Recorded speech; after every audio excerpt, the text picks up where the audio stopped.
আসসালামু আলাইকুম গাইস, আশা করি সকলেই ভালো আছেন। আপনাদের দয়া আলহামদুলিল্লাহ আমিও ভালো আছি। আমরা আজকে আছি সাগর পাড়ে। আপনারা আমার ফুল ভিডিওটা দেখতে থাকেন, আশা করি ভিডিওটা আপনাদের ভালো লাগবে। লেবানন শহরের সৌন্দর্য বারবার মুগ্ধ করে দিচ্ছে আমাকে।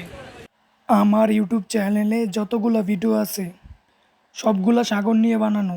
সাগরের পাশে আসলেই আমার মন ভালো হয়ে যায়, আমার ভালো লাগে, তাই আমি সাগর নিয়ে ভিডিও বানাই। আপনারা ভাইবেন না যে লেবাননে সাগর ছাড়া অন্য কিছু নাই। সাগর ছাড়াও রয়েছে পাহাড়। দু চোখে যেদিকেই তাকাবেন শুধু দেখবেন পাহাড় আর পাহাড়।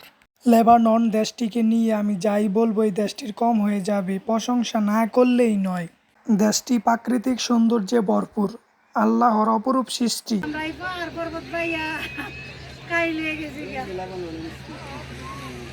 আজকে আমার ভিডিওতে ছিল আমার মা, আমার খালাতো বোন সালমা আর ওর হাজবেন্ড, মানে আমার দুলাভাই।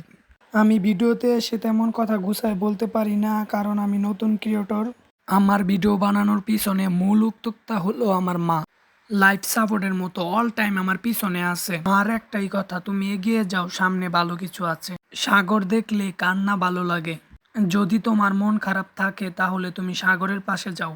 পানির গর্জন আর পুবাল হাওয়া তোমার মনকে ছুঁয়ে ভালো করে দিবে। আমি অন্য ভিডিওতে তোমাদের পাহাড় দেখাবো, লেবাননের প্রাকৃতিক দৃশ্যগুলা তোমাদের সামনে তুলে ধরবো। ভিডিওটা ভালো লেগে থাকলে সাবস্ক্রাইব করে পাশে থাকা বেল বাটনটি বাজিয়ে আমাকে ভিডিও বানাতে উৎসাহিত করুন। আসসালামু আলাইকুম। সবাই ভালো থাকবেন, সুস্থ থাকবেন।